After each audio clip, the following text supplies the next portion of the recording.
The study of effects of the evolutionary history of human beings is known as sociology, medical anthropology, geography, psychology, both A and B.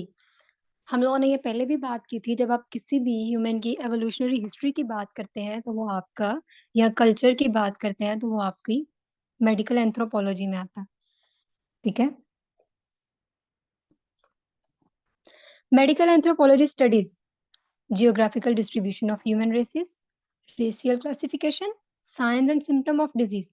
Anthropology में आप उस geography, उस human race, उसके according आप link करते हैं कि इस रेस में ये वाली डिजीज ज्यादा कॉमन है, और इस एरिया में जैसे आप देखेंगे कुछ अफ्रीकन कंट्रीज हैं, कुछ जो वायरस है वहां पे ज्यादा कॉमन है और यहाँ पे वो नहीं है। जिस तरह पोलियो ज्यादातर यहाँ पे पाकिस्तान में पाया जाता है, बाहर बनिस्बत कम होगा। ठीक है। इस तरह जियोग्राफिकल डिस्ट्रीब्यूशन, ह्यूमन रेसेस और उस साथ sign and symptom of disease जो है, इन सबको मेडिकल एंथ्रोपोलॉजी स्टडी करते हैं।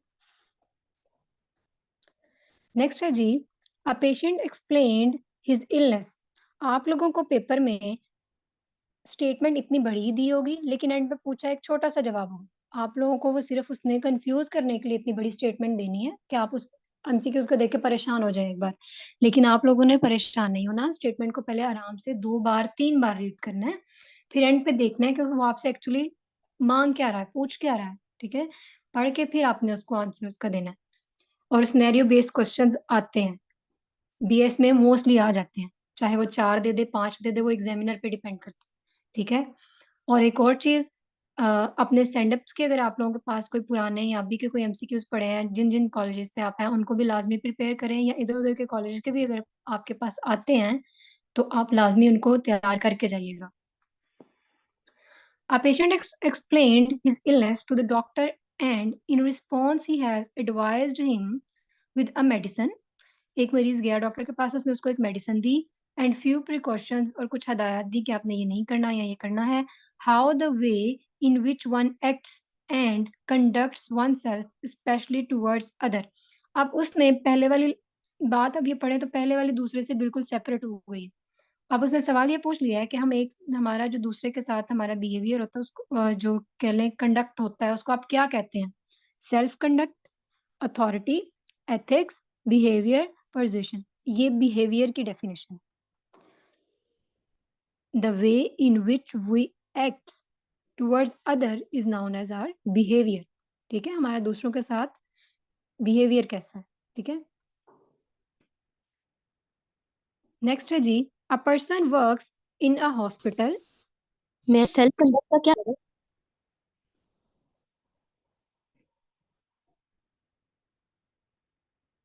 क्या कहा आपने? हेलो। मैम कह रही हूँ का यहाँ मतलब होगा।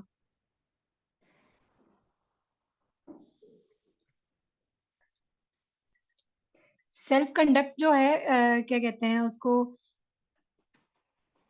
तरीकाकार आपका, मतलब बात करने का, या इस तरह प्रॉपर, मुझे वो जो उर्दू वाला लफ्ज है ना, इसलिए मुझे वो बोलना नहीं आ रहा एक्चुअली,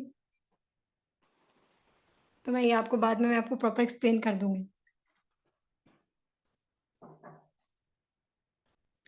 नेक्स्ट है जी, a person works in a hospital and interacts with co-workers and patients, adjust himself in this environment and obeying laws he is maintaining।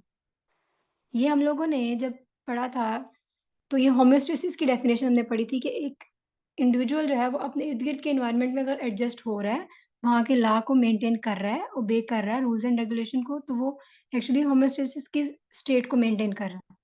ठीक है।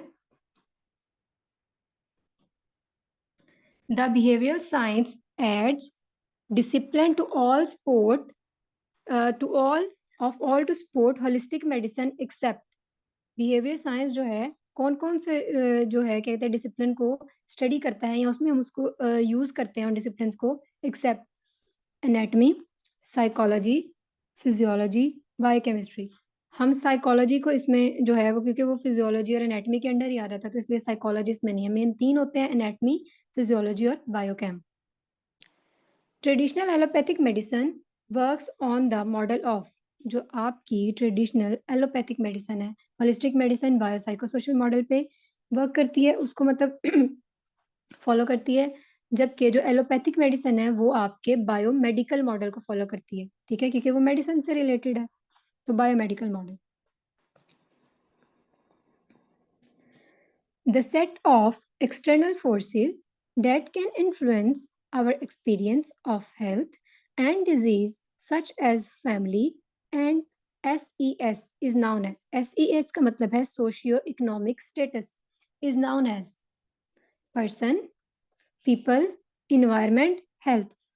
एक्सटर्नल फोर्सेस का सेट है तो वो इन्वायरमेंट है, ठीक है, उसमें कुछ भी आ जाता है, उसमें आपकी फैमिली है, उसमें आपके फ्रेंड्स हैं, डिजीज है, आपका स्टेटस है, कुछ भी, ठीक है, तो वो इन्वायरमेंट है, आपका इर्द गिर्द का माहौल है आपका। मैम ये SES का बता दें। Socio economic status. Okay ma'am. Socially आप कहाँ लाई करते हैं, मतलब आपका ऑक्यूपेशन क्या है, सोसाइटी में आपकी जगह क्या है, ठीक है, मिडिल क्लास, लोअर क्लास, ये सोशियो इकोनॉमिक स्टेटस। नेक्स्ट है जी, holistic medicine demands that a physician must be a person who has.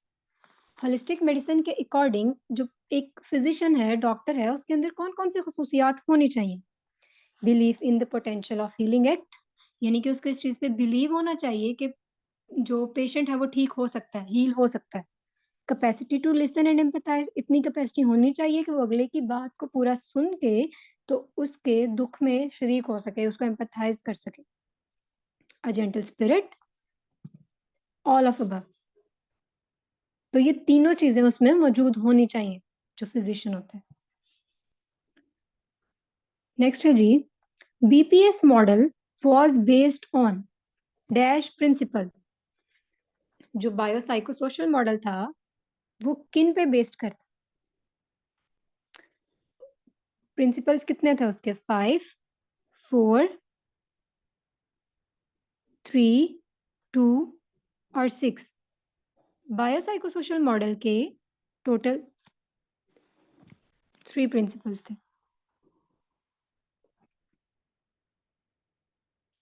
Next है जी, an integrated system composed of interacting sub systems of mind, body, and spirit is known as spirit, individual, patient, robot, none of above.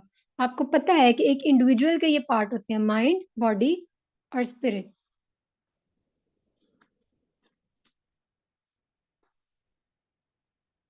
Biopsychosocial factors can effect, आप लोगों के biopsychosocial जो factors हैं, मतलब आपका इर्द गिर्द आपका माहौल, आपके साइकोलॉजिकल जो आपके चल रहा है, आपकी साइकी में जो कुछ चल रहा है, वो आपकी किस किस चीज को इफेक्ट कर सकते हैं। Non infectious disease, diabetes, heart disease, cancer, all of above. अब ये जितनी डिजीज नीचे नाम लिए हैं ना, ये सारी नॉन इन्फेक्शियस ही हैं, मतलब ये यूं हाथ लगाने से या इस तरह फैलती नहीं है, ठीक है, तो ऑल ऑफ अबव। आपको पता है कि आपके लाइफस्टाइल पे डिपेंड करता है, डायबिटीज, हार्ट डिजीज और कैंसर सब। तो बायोसाइकोसोशल फैक्टर्स जो हैं वो आपके इन नॉन इन्फेक्शियस डिजीज को इफेक्ट करते हैं। जो लोग अच्छा खाना खाते हैं या अच्छे माहौल में रहते हैं उनमें बीमारियां कम पाई जाती हैं बनिस्बत उनके जो बैकवर्ड एरियाज में रहते हैं, जिनके पास बेसिक फैसिलिटीज भी मौजूद नहीं है, ठीक है। नेक्स्ट है जी, dash is an adaptive mechanism in which the individual makes the adaptation by predicting changes in advance. Homeostasis, allostasis, holistic medicine, none of above. तो ये लॉस्टेसिस की डेफिनेशन है। Eustress is optimum stress, moderate, motivating, inspiring, all of above. जो eustress है उसकी main definition यही होती है कि वो एक ऑप्टिमम लेवल होता है स्ट्रेस का। अब वो जो ऑप्टिमम लेवल होता है वो मॉडरेट भी होता है और वो आपको इंस्पायरिंग और मोटिवेटिंग भी होता है, ठीक है। तो you stress is an optimum stress, moderate, motivating, and inspiring too. So all of above. The earliest and unpleasant departure from a state of happiness and health is known as earlier जो आपका level होता है stress का उसको कहते हैं distress. Next है जी, the most basic and innate part of human being.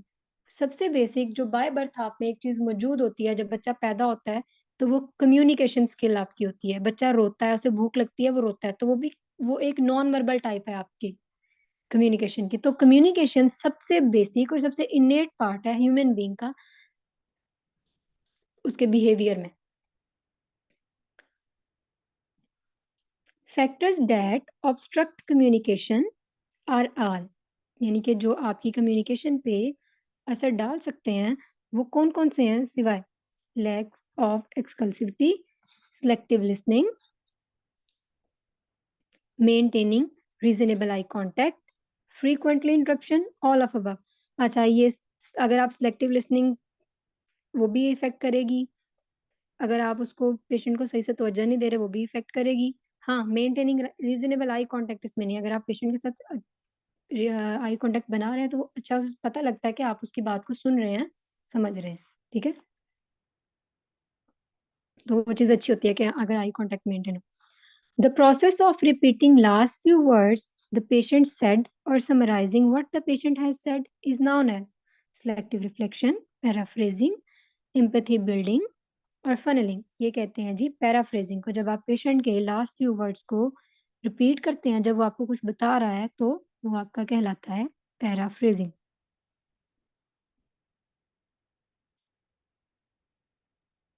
Next है जी, for patients doctors must have. ये पहले भी बहुत बार हमारी बात हो चुकी कि अपनों के लिए सिंपैथी होती है, पेशेंट के लिए डॉक्टर की जो तो वो एम्पैथी होती है। ये एमसीक्यू बार बार इसलिए रिपीट हो रहा है क्योंकि ये पेपर में इस तरह एम्पैथी से रिलेटेड आ जाता होता है। नेक्स्ट है जी, the traits a counsellor must have. वो कौन सी खसूसियात हैं जो काउंसलर में होनी चाहिए? Warmth and love, clarity, empathy, here and now thinking, all of above. ये तमाम खसूसियात एक काउंसलर में होनी चाहिए कि वो अगले की बात को सुकून से, प्यार मोहब्बत से सुने, उसको जज ना करे और उसकी अपनी बातों में क्लैरिटी हो। उसने अपना जो रिलेशन है पेशेंट और काउंसलर वाला वो भी एक उसने क्लियर रखा हो। ठीक है, और वो उसकी बातों को साथ साथ सोचे और उसको उसके अकॉर्डिंग जवाब दे। नेक्स्ट है जी, the best model we can use in health care settings for breaking bad news is. अब ये तमाम individualised disclosure, paternalistic disclosure, full disclosure, biopsycho use तो ये सारे होते हैं, लेकिन वो जिसके सबसे लीस्ट कह लें लिमिटेशंस हैं वो हमारा बायोसाइकोसोशल मॉडल। तो सबसे बेस्ट मॉडल भी फिर वही है, biopsychosocial model breaking bad news में। Dash is an unconscious defence mechanism. वो कौन सा मैकेनिज्म है जो अनकॉन्शियसली आप कर रहे होते हैं? रिप्रेशन, रिग्रेशन, डिनायल और फैंटेसी। डिनायल एक ऐसी स्टेट है जिसका आपको पता भी नहीं होता। कई बार आप कुछ चीजें आपके इन्वायरमेंट में चल रही होती हैं लेकिन आप डिनाई कर रहे होते हैं, आप उनको नहीं कबूल नहीं करना चाह रहे होते, आप उसको इनकार कर रहे होते हैं। तो वो डिनायल है जो आपके अनकॉन्शियसली चलता रहता है। मैम रिग्रेशन नहीं होगा? रिग्रेशन में अनकॉन्शियस। हम लोगों ने, मेरे ख्याल से लास्ट टाइम वो हमने एग्जांपल पढ़ी थी जिसमें दोस्त है आपको जेलसी है, और वो ये एग्जांपल दी थी ना। वो भी तो अनकॉन्शियस में आ रहा है ना? वो अनकॉन्शियस में मतलब जो क्या कहते हैं, मोस्टली रिग्रेशन और डिनायल में से जो ज्यादा मोस्टली यूज होने वाला वो डिनायल है। कि पेशेंट भी जो है या आपके इर्द गिर्द कोई भी किसी भी चीज से आप अनकॉन्शियसली आप डिनाई कर देते हैं, आप कॉन्शियसली भी आप कह देते हैं कि नहीं मैं ये नहीं करूंगा या इस तरह। तो जो ज्यादा डिफेंस मैकेनिज्म हम मोस्टली यूज करते हैं ना वो डिनायल है।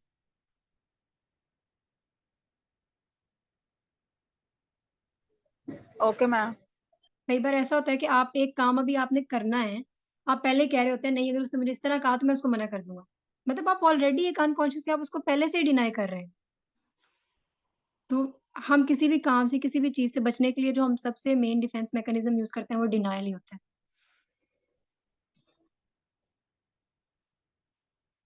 The Greek meaning of crisis is. जो क्राइसिस का वर्ड है वो निकला है जनाब ग्रीक से, और ग्रीक में इसका मतलब होता है डिसीजन, मेकिंग। चाइनीज में इसका मतलब होता है डेंजर एंड अपॉर्चुनिटी। नेक्स्ट है डिजास्टर मैनेजमेंट इंक्लूड्स, आप उसको क्राइसिस इंटरवेंशन भी कह सकते हैं, ठीक है। डिजास्टर मैनेजमेंट को अब उसके स्टेप्स हैं, और वो 3 स्टेप्स होते हैं।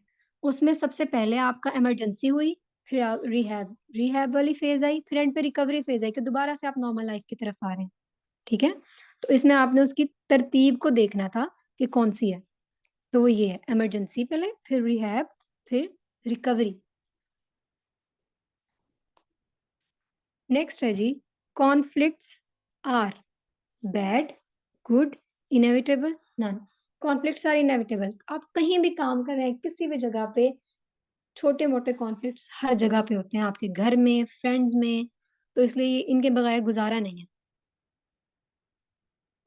A formalized strategy to resolve conflicts is called, उसको हम OCM कहते हैं, ठीक है। और वो है ऑर्गेनाइज्ड कॉन्फ्लिक्ट मैनेजमेंट, जो कि एक फॉर्मुलाइज स्ट्रेटेजी होती है जिसके अकॉर्डिंग आपने अपने क्या कहते हैं कॉन्फ्लिक्ट्स को रिजॉल्व करना होता है। नेक्स्ट है the founder of medical ethics is hypocrite, इसने हिपोक्रेटिक ऑथ भी इसने दी थी मेडिकल एथिक्स से रिलेटेड, ठीक है। Euthanasia is an illegal act, criminal act, unethical act, both A and C. अच्छा, अगर वो आप लोगों से ये पूछता है कि euthanasia perform by a doctor, अगर एक डॉक्टर उसको परफॉर्म कर रहा है तो उसके अकॉर्डिंग वो क्या होगा, वो क्रिमिनल एक्ट होगा। लेकिन यहाँ पे अ, अगर आप जो है इसको देखें इस एमसीक्यू को, तो उसने पूछा कि euthanasia is an illegal act and unethical act, तो इसमें ये 2 चीजें आएंगी कि वो इलीगल भी है और वो अनएथिकल भी है। लेकिन अगर वो एक डॉक्टर का है साथ, तो आपसे पूछ रहा है कि एक डॉक्टर इसको प्रैक्टिस करता है, तो वो क्या है, वो एक क्रिमिनल एक्ट है। तो इसमें आएगा both A and C. Ma'am फिर उसमें ABC तीनों ऑप्शंस होंगी ना? या मैंने आपको बताया कि जब वो आपसे पेशेंट का जो है वो डॉक्टर का नाम लेके जब वो आपसे पूछेगा, तो वो एक चीज उसने स्पेसिफिक कर दी है आपको, उसमें क्रिमिनल एक्ट आएगा। लेकिन यहाँ पे जिस तरह से मैंने बनाया, मैंने सिर्फ ये 2 चीजें यूथनेसिया ये पहले भी आपको एमसीक्यूज दिया मैंने, कि वो इलीगल होता है और वो अनएथिकल होता है। लेकिन अगर डॉक्टर उसको प्रैक्टिस कर रहा है तो वो एक क्रिमिनल एक्ट है। Okay ma'am. The most important part of medical ethics is beneficence, to do good for all. Beneficence का मतलब होता है to do good for all under all circumstances, non maleficence, not to do harm to any patient, informed consent, justice. Informed consent और autonomy, सबसे main ये होता है, सबसे फर्स्ट और फॉरमोस्ट ये होता है कि आपने कहीं पे भी कोई भी प्रोसीजर करना है, आपकी इन्फॉर्म्ड कंसेंट आपने लाजमी लेनी है। कुछ जगह ऐसी होती हैं जहां पे इन्फॉर्म्ड कंसेंट मैंडेटरी नहीं होती, वो नेक्स्ट एमसीक्यूज में हम देखते हैं। Informed consent is not mandatory if patient is brought in emergency. जी बिल्कुल, अगर पेशेंट इमरजेंसी में आया है, वो इस कंडीशन में नहीं है कि वो आपको राय दे सके अपनी या कंसेंट दे सके, आप अपना प्रोसीजर जो आपको बेहतर लगे एज अ फिजिशियन, जो आप उसके लिए बेस्ट समझते हैं, आपको वो करना चाहिए। चिल्ड्रन अंडर एज ऑफ 16, जी वो भी अपना नहीं कह लें कोई राय दे सकते हैं या फैसला ले सकते हैं। रिक्वायरिंग लाइफ सेविंग मेजर्स, बिल्कुल। अनेबल टू गिव कंसेंट, यानी कि वो अनकॉन्शियस है, तो ऑल ऑफ अबव। ये वो जगह है जिनमें आप इस रूल को ब्रीच कर सकते हैं कि अगर आप इन्फॉर्म्ड कंसेंट नहीं लेते तो उससे मतलब आप पे किसी किस्म का कोई एक्ट नहीं लिया जाए, ठीक है। नेक्स्ट है the study of death is known as gerontology, sociology, psychology, thanatology, तो ये thanatology. Common ethical dilemmas include all except euthanasia, malpractice, accepting gifts, sexual boundary violation और बेनिफिसेंस। बेनिफिसेंस तो आपको पता है कि ये इसमें नहीं आता, ये गिफ्ट्स के बारे में हमने पहले भी डिस्कशन ये की थी कि गिफ्ट जो है नॉर्मली ये अलाउ नहीं है कि आप किसी भी पेशेंट से आप गिफ्ट लें। हाँ, अगर वो अपनी खुशी पे जिस तरह कुछ अगर लॉन्ग टर्म ट्रीटमेंट कोई चलता है तो एट द एंड वो आपको अगर कोई मिठाई या कुछ उस टाइम पे वो आपको कोई छोटा सा तोहफा देना चाहता है तो आप ले सकते हैं, लेकिन वो at the end of treatment. Normally ये एक्सेप्टेबल नहीं है हेल्थ केयर सेटिंग्स में कि आप पेशेंट से गिफ्ट लें। To refuse to undertake an action, a procedure, or intervention which is against his personal ethics, this is the। कोई भी ऐसा काम, कोई भी ऐसा प्रोसीजर या इंटरवेंशन डॉक्टर अगर उससे डिनाई करता है अपने एथिक्स को मद्देनजर रखते हुए, तो वो उसका क्या है? रूल है, राइट है, रिस्पॉन्सिबिलिटी है। तो ये डॉक्टर का राइट है, मतलब जिस तरह पेशेंट जो है किसी भी टाइम अपनी कंसेंट वापस ले सकता है, इस तरह डॉक्टर किसी भी टाइम अपना ट्रीटमेंट या अपनी वो ये जो चीज प्रोसीजर है अगर वो नहीं करना चाह रहा, उसके एथिक्स के खिलाफ उसे कहा जा रहा है करने को, वो उससे मना कर सकता है, ये उसके लिए उसका राइट है। और मैम अगर मेडिकल एथिक्स के खिलाफ तो रिस्पॉन्सिबिलिटी। अगर मैम अगर यहाँ पे मेडिकल एथिक्स यूज होता तो फिर हमारा हम्म रिस्पॉन्सिबिलिटी होगा। फिर जो है वो क्या कहते हैं, फिर तो वो रूल होगा ना उसके लिए, मतलब उसको जब एक रूल दे दिया है कि आपने इस मेडिकल एथिक्स के अकॉर्डिंग ये करना है, तो फिर तो उसके लिए एक रूल आपने दे दिया ना। मैम फिर रूल वाली ऑप्शन ठीक होगी। उस टाइम पे रूल वाले ठीक हो, क्योंकि आपने जब उसको मेडिकल एथिक्स एक प्रोवाइड किए हैं कि भाई एथिक्स क्या है, रिटर्न स्टेटमेंट्स ही है ना आपके, रूल्स एंड जी रेगुलेशंस ही है ना, तो फिर वो रूल में आ जाएगा। फिर वो रूल और ठीक। रिस्पॉन्सिबिलिटी दोनों के सेंस में आप कह सकते हैं, मतलब अगर मैं देती तो मैं फिर ये दोनों ऑप्शंस कंबाइन देती, रूल एंड रिस्पॉन्सिबिलिटी, क्योंकि उसका रूल भी है पहले, फिर उसकी रिस्पॉन्सिबिलिटी भी बन जाएगी कि उसने उसके अकॉर्डिंग काम करना है। Okay ma'am. नेक्स्ट है जी, the patient who has critical coronary artery disease and refuses to give up smoking, this patient is exhibiting transference resistance, counter transference, burnout, denial. Patient को एक ट्रीटमेंट के लिए कहा गया कि भाई आपको इस तरह की, आपको ट्रिपल वेसल कोरोनरी डिजीज है, हार्ट डिजीज है, आपको आपका बाईपास होना चाहिए या आपको स्टेंट डलने चाहिए। फिर उसको ये कहा गया कि आपने स्मोकिंग छोड़नी है, आपने ऑयल से परहेज करना है, लेकिन वो जो पेशेंट है वो बाज नहीं आ रहा, तो वो रेजिस्ट कर रहा है एक्चुअली वो डॉक्टर को। ठीक है, कि उसने जो जो बातें उसे कही है वो उसको रेजिस्टेंस फेज में है, उसको रेजिस्ट कर रहा है, उसकी जो वो बातें हैं उन पे अमल नहीं कर रहा।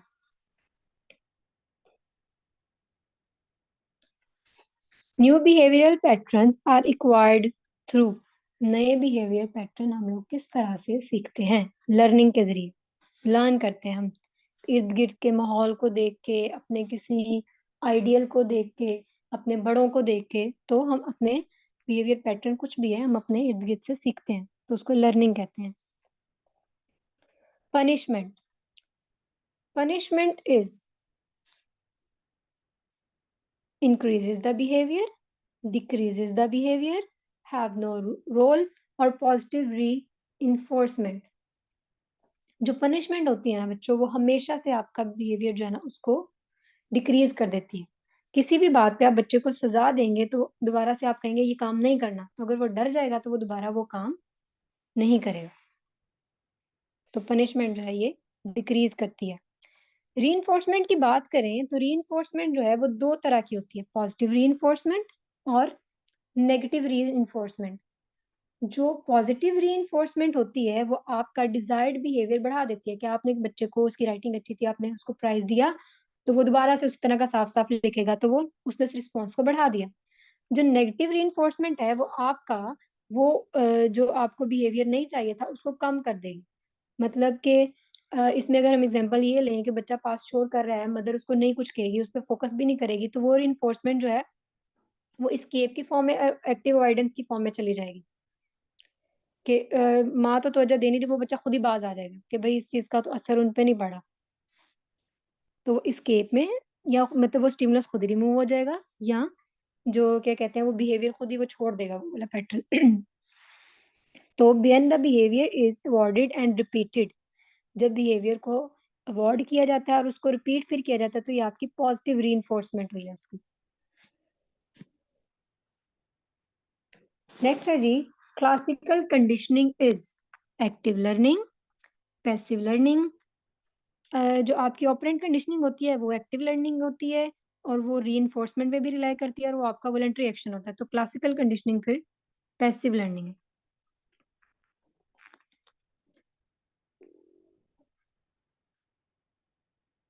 आप लोगों की बुक में एक टेबल में ख्याल से पेज नंबर 67 पे आई थिंक एक टेबल बना हुआ है जिसमें क्लासिकल कंडीशनिंग और इनका पॉजिटिव रीइंफोर्समेंट और इन सबका एक और इफेक्ट उसका बिहेवियर पे, वो टेबल लाजमी करिएगा, उन्हीं में से वो आपका सिनेरियो बना देगा।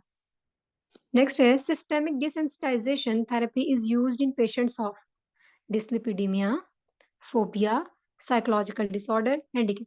फोबियाज के पेशेंट में वो पेशेंट्स जो कि अपने फोबियाज की वजह से बिल्कुल बेड रिडन हो जाते हैं, घर के हद तक रह जाते हैं, कोई काम नहीं कर सकते, सोशलाइज नहीं हो सकते, उनमें ये थेरेपी यूज की जाती है, सिस्टेमिक डिसेंसिटाइजेशन।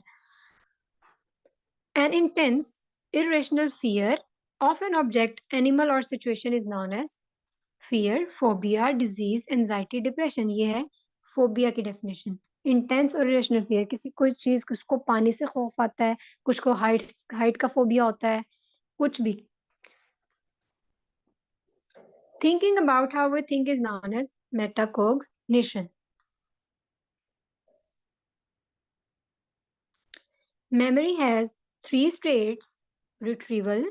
अब यहाँ पे भी वही स्टेप जिस तरह पहले हम लोगों ने पीछे उसके स्टेप्स पढ़े थे 3, इस तरह इनको भी आपने अकॉर्डिंग उनकी स्टेप वाइज, फर्स्ट पे क्या होगा, सेकंड पे क्या होगा, उस तरह आपने इसको करना था।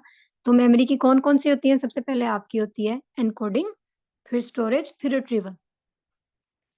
पहले एनकोड होती है मेमोरी हमारी, फिर उसको स्टोर किया जाता है, फिर उसको रिट्रीव किया जाता है बाद में इवेंट्स के अकॉर्डिंग, आपकी सिचुएशन के according. Your first day at college और वर्क इज योर